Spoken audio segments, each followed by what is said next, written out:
ماموں کی پہلی بیوی وفات پا چکی تھی، لیکن ایک بیٹا اپنی نشانی چھوڑ گئے تھے جو اب پاگل تھا اور گھر بھر کے لیے ایک مسئلہ بنا ہوا تھا۔ وہ سب کو تنگ کرتا، اسی لیے اسے الگ تھلگ ایک کمرے میں بند رکھا جاتا تھا، مگر قید سے بھی کچھ فرق نہیں پڑتا تھا۔ ایک پاگل کے کام کاج اور اس کی خدمت کرنا مزید دشوار اور تکلیف دہ مسئلہ تھا۔ انور میں نہ تو کسی کو دلچسپی تھی اور نہ ہی گھر کا کوئی فرد، حتیٰ کہ نوکر بھی اس کے کام کرنا نہیں چاہتے تھے۔ جب میں ماموں کے گھر آئی تو یہ دشوار اور خطرناک کام میرے سپرد کر دیے گئے۔ بچپن سے ماں کی محرومی کے سبب مجھے انور سے ہمدردی ہو گئی تھی۔ اس کی ماں نہ تھی اور ماں کے پیار کے پیاس نے شاید اسے پاگل کر دیا تھا۔ میرے تو ماں اور باپ دونوں ہی نہیں تھے۔ انور آدھا یتیم تھا اور میں پوری۔ اللہ تعالیٰ نے پھر بھی مجھ پر کرم کیا۔ ابتدا میں نانی کے پیار نے مجھے متوازن رکھا، ورنہ ممتا کی پیاس نہ جانے میرے ساتھ کیا سلوک کرتی۔ شاید انور کی طرح میری شخصیت بھی بگڑ جاتی، تبھی میں انور کی ہر ضرورت کا خیال رکھتی تھی۔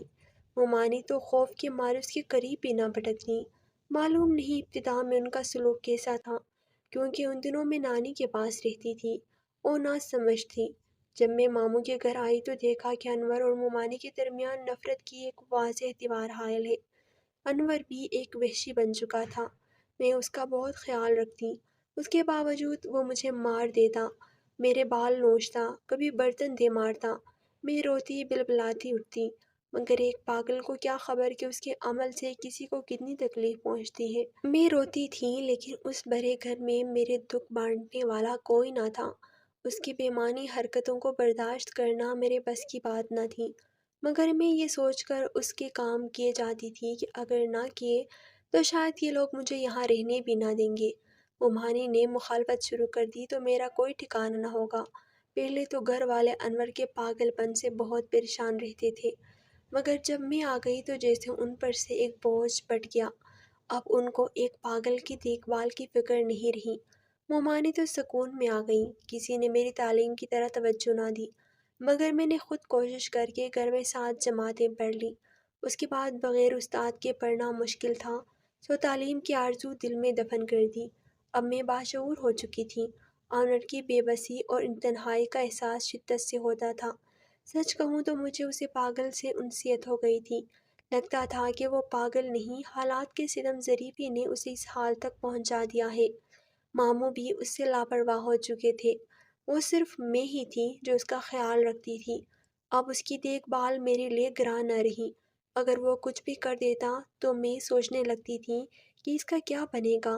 دن رات اس کی فکر میں رہنے سے میری صحت بھی متاثر ہونے لگی۔ آخر ایک دن ماموں جان کے پوچھنے پر میں رو دی اور کہا، کچھ بھی ہو انور آپ کا بیٹا ہے، آپ نے کبھی اس کا باقاعدہ علاج کیوں نہیں کروایا؟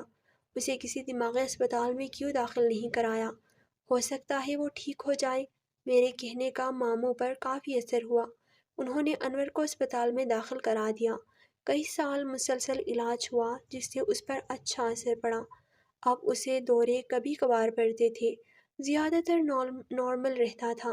وہ زیادہ بات نہیں کرتا، خاموش رہتا، لیکن مجھ سے باتیں کر لیتا تھا۔ اپنی تکلیفیں اور پریشانیاں بھی صرف مجھے بتاتا تھا۔ سارے گھر میں وہ صرف مجھے ہی اپنا ہمدرد سمجھتا تھا۔ اب اس نے مجھ پر چیزیں پھینکنا اور مارنا چھوڑ دیا تھا۔ خود کہتا کہ نہانا چاہتا ہوں، صاف کپڑے چاہیے، استری کر کے دے دو۔ اپنی صفائی کا خیال رکھنے لگا تھا، گھر والوں کو تنگ کرنا چھوڑ دیا تھا۔ یہ معمولی تبدیلی میرے لیے بہت بڑی خوشی تھی۔ میں اب بھی اس کی خدمت کرتی تھی، بلکہ پہلے سے زیادہ۔ وہ اکثر کہتا، تم ہی ہو جو میرا خیال رکھتی ہو، تم تھک جاتی ہوگی، آؤ میرے پاس بیٹھو، باتیں کرو، کوئی کھیل کھیلتے ہیں۔ میں ہر بات پر آمنا و صدقنا کہتی۔ وہ خوش ہو جاتا، اس کو مجھ پر مکمل اعتماد ہو گیا تھا۔ اکثر کہتا، مجھے اکیلے کمرے میں نہ چھوڑا کرو، ڈر لگتا ہے۔ وہ اب ایسی باتیں کرتا جن میں مفہوم ہوتا، باتیں سلجھی ہوئی ہوتی۔ کبھی تو ایسا لگتا جیسے وہ معصوم بچہ ہے۔ مجھے اس پر پیار آتا، اس کے لیے دل میں صرف ہمدردی نہیں محبت بھی پیدا ہونے لگی تھی۔ میری محبت رنگ لے آئی، وہ بہتر ہونے لگا، سب خوش تھے، حتیٰ کہ ممانی بھی۔ میری خوشی کی تو انتہا نہ رہی۔ میرے کہنے پر ماموں نے اسے تصویروں والی آسان کتابیں لا کر دی۔ وہ دلچسپی سے انہیں دیکھتا، میں اسے تھوڑا بہت پڑھانے لگی۔ ایک سال میں وہ اخبار پڑھنے لگا۔ ماموں بہت خوش تھے، مجھے اپنے گھر کے لیے باعث رحمت سمجھتے تھے۔ ایک دن میں کپڑے استری کر رہی تھی، انور بولا، ہو میرا، تم میرا کتنا خیال رکھتی ہو، وعدہ کرو کبھی مجھے چھوڑ کر نہیں جاؤ گی۔ اس سوال کا میرے پاس کوئی جواب نہ تھا، مجھے خود نہیں معلوم تھا کہ کب تک یہاں رہنا ہے۔ ایک لڑکی کی شادی ہو کر گھر سے جانا ہی ہوتی ہے، یہ تو ماموں جان ہی جانتے تھے کہ انہوں نے میرے لیے کیا سوچ رکھے ہیں۔ انہی دنوں میرے لیے ایک بہت اچھا رشتہ آیا۔ پڑوسن نے جب میرے صبر اور اصرار کو دیکھا تو اپنے بیٹے کے لیے میرا رشتہ مانگ لیا۔ لڑکا پڑھا لکھا، خوبصورت، صاحب جائیداد اور اعلیٰ عہدے پر فائز تھا۔ ایسا رشتہ تو ہر ماں باپ کی خواہش ہوتا ہے۔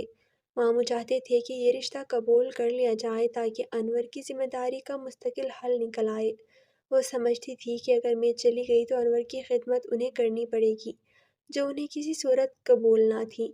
انہوں نے ماموں سے کہا، حمیرہ اچھی لڑکی ہے، ہماری بہو بنے گی، کہنے لائق ہے، انور بھی اس سے مانوس ہے، یہ رشتہ ٹکرا دو۔ اگر حمیرہ چلی گئی تو انور پھر بیمار ہو جائے گا۔ ماموں شش و پنج میں تھے، ان کے دل میں میرے لیے وہی محبت تھی جو ایک باپ کو بیٹی سے ہوتی ہے۔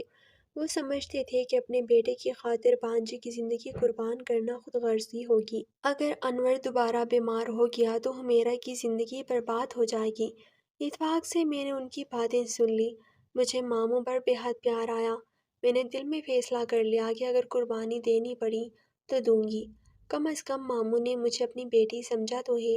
ادھر ممانی کھلم کھلا کہنے لگیں کہ حمیرہ کی شادی انور سے ہونی چاہیے کیونکہ وہ اس سے مانوس ہے۔ میرے جانے سے انور کو صدمہ ہو سکتا ہے، یہ ایک انسانی زندگی کا سوال تھا۔ ممکن تھا کہ میرے بغیر انور واقعی پھر پاگل پن میں مبتلا ہو جاتا۔ میں اسے دکھ دینا نہیں چاہتی تھی۔ اب سبھی شش و پنج میں مبتلا تھے۔ بالآخر ماموں نے فیصلہ کیا کہ مجھ سے رائے لی جائے۔ یہ بات انور نے کچھ اتنے دکھ سے کہی کہ میں اپنے اندر لرز کر رہ گئی۔ وہ تو بچوں کی طرح پھوٹ پھوٹ کر رو رہا تھا اور مجھے کہہ رہا تھا کہ حمیرہ دیکھو، تم کو خدا کا واسطہ مجھ کو یہاں اکیلا چھوڑ کر کہیں مت چلی جانا۔ اس کی باتوں سے میرا دل کٹ کر رہ گیا۔ میں نے کہا کہ انور تم ہی بتاؤ، کیا میں ماموں کو انکار کر دوں؟ وہ مجھے کتنی بری لڑکی سمجھیں گے؟ میرا اتنا کہنا تھا کہ وہ بچوں کی طرح پھوٹ پھوٹ کر رونے لگا۔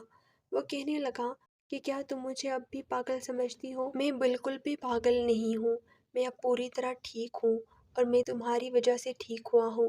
تم نے ہی محبت کا احساس دلا کر میرے اندر سے اندھیرے نکالے ہیں۔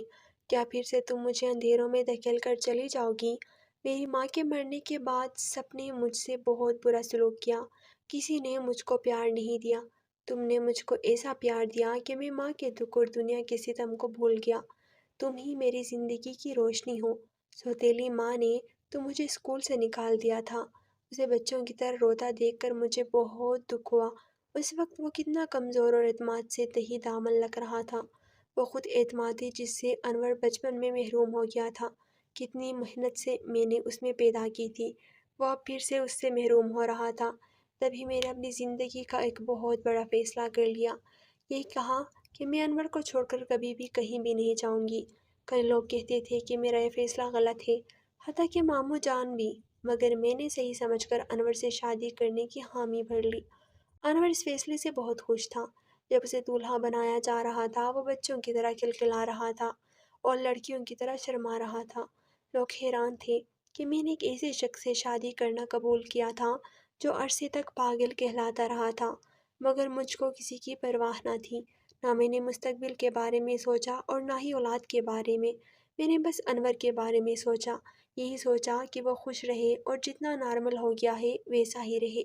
جانتی تھی کہ وہ پیدائشی پاگل نہیں تھا، اس کو حالات نے پاگل بنا دیا تھا کیونکہ وہ بہت زیادہ حساس تھا۔ اس کو گھر والوں نے ہر قدم پر نظر انداز کیا تو وہ تنہائی کا شکار ہو گیا۔ بہت بچپن سے سوتیلی ماں کے ہاتھوں میں چلا گیا جس نے اس کی معصوم شخصیت کو کچل کر رکھ دیا۔ مجھے یقین تھا میرا پیار پا کر وہ بالکل نارمل ہو جائے گا اور ٹھیک ہو جائے گا۔ میرا خیال درست نکلا۔ ہم نے 25 سال شادی کے بعد اکٹھے گزارے اور سکھ و چین کی زندگی جیتے رہے۔ کسی دن بھی اس نے اپنے کسی عمل سے ظاہر نہ کیا کہ وہ پاگل ہے یا پاگل رہا تھا۔ میرے ساتھ اس کا دوستانہ اور پیار بھرا سلوک رہتا تھا۔ میں بھی خوش تھی کہ خدا نے میری قربانی کو رائیگاں جانے نہیں دیا تھا۔ لوگوں کو ہم پر انگلی اٹھانے کا موقع بھی نہیں ملا تھا۔ اگر کل تھا تو بس یہ کہ میں ماں نہ بن سکی، مگر اس میں بھی کسی کا قصور نہ تھا، کیونکہ اس دنیا میں بہت سے شادی شدہ جوڑے تندرست ہونے کے باوجود اولاد کی نعمت سے محروم ہوتے ہیں۔ تو یہ اللہ تعالیٰ کی مرضی ہے، جس کو چاہے یہ نعمت عطا کرے۔ بعض چیزوں پر انسان کا بس نہیں ہوتا۔ 25 برس ہم نے چین و سکون سے بسر کیے، اچانک ایک روز میری زندگی میں بھونچال آ گیا۔ سوچ بھی نہ سکتی تھی کہ مدت بعد میری خالہ زاد شہزاد کا ہمارے گھر میں گھڑی بڑھ کو آ جانا میری ازدواجی زندگی کو طوفان برپا کر دے گا۔ شہزاد میرے لیے سگے بھائیوں جیسا تھا۔ وہ مدت بعد بیرون ملک سے ماموں ممانی سے ملنے چلے آیا۔ وہ بہت خوش مزاج تھا۔ اس کی عادت ہنسنے ہنسانے کی تھی۔ باتوں باتوں میں نہ جانے کیا کہہ گیا کہ مجھے بے اختیار ہنسی آ گئی۔ بس میرا ہنس دینا ہی غضب ہو گیا۔ کوئی سوچ بھی نہ سکتا تھا کہ ایسا ہو جائے گا۔ مدت بعد انور کو پھر سے پاگل پن کا دورہ پڑ گیا۔ اس نے توڑ پھوڑ شروع کر دی، چیزوں کو اٹھا کر ہر کسی کو مارنا شروع کر دیا، چلانے اور دھاڑنے لگا، حتیٰ کہ ماموں ممانی نے بڑی مشکل سے اس کو قابو کر کے ایک کمرے میں بند کر دیا۔ مجھے تو گمان بھی نہ تھا کہ 25 برس پرسکون رہنے کے بعد اچانک ایک روز اس کا پرانا مرض اس طرح عود کر آئے گا کہ قابو کرنا مشکل ہو جائے گا۔ انور کو دماغی امراض کے اسپتال لے گئے، وہاں اس کو داخل کر دیا گیا۔ علاج ہونے لگا مگر وہ ٹھیک نہ ہوا۔ مرض روز بروز شدت پکڑتا گیا۔ مجھے تو وہ دیکھنا بھی برداشت نہ کرتا۔ اگر پرسکون ہوتا اور میں سامنے آ جاتی یا وہ میری ایک جھلک دیکھ لیتا تو آپے سے باہر ہو جاتا، اس پر شدید دوڑے پڑ جاتے۔ تب ڈاکٹروں نے کہا کہ حمیرہ اس کے سامنے نہ آئے ورنہ یہ اس کو شدید نقصان بھی پہنچا سکتا ہے۔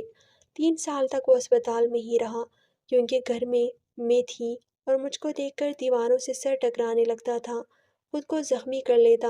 ماموں جان نے قانونی کارروائی کے ذریعے طلاق کا سرٹیفکیٹ حاصل کرنے کے بعد بالآخر میری شادی کرا دی تاکہ میری زندگی مزید برباد نہ ہو۔ میں گھر سے اس لیے بھی رخصت کی گئی کہ وہ اپنے بیٹے کو گھر لانا چاہتے تھے۔ قسمت کے کھیل نرالے ہوتے ہیں۔ میری شادی ہوئی تو کس سے؟ شہزاد سے، جس کا کسی کے تصور میں بھی نہ تھا کہ میری دوسری شادی اس کے ساتھ ہوگی۔ خود میں نے کبھی یہ نہ سوچا تھا، لیکن خدا نے یہی فیصلہ تقدیر کے اوراق پر لکھ رکھا تھا۔ شہزاد سے شادی کے بعد 2 بچوں کی ماں بن گئی۔ شہزاد مجھے اپنے ساتھ کینیڈا لے آیا تھا۔ میں تو مکمل طور پر انور کی زندگی سے نکل گئی، لیکن اس کے ذہن میں میری یاد محو نہ ہو سکی۔ انور جب تک زندہ رہا مجھ کو پکارتا رہا اور یاد کر کے روتا رہا۔ وہ ہر ایک سے یہی کہتا کہ حمیرہ بے وفا تھی، اس نے مجھ سے دغا کی ہے، حالانکہ نہ تو میں بے وفا تھی اور نہ میں نے اس کے ساتھ دھوکہ کیا۔ یہ تو بس تقدیر کے کھیل ہیں، اور تقدیر جو اٹل ہے اس کو کون جھٹلا سکتا ہے۔ لوح محفوظ پر خالق کائنات جو لکھ دیتا ہے اس کو پورا ہونے سے کوئی نہیں روک سکتا۔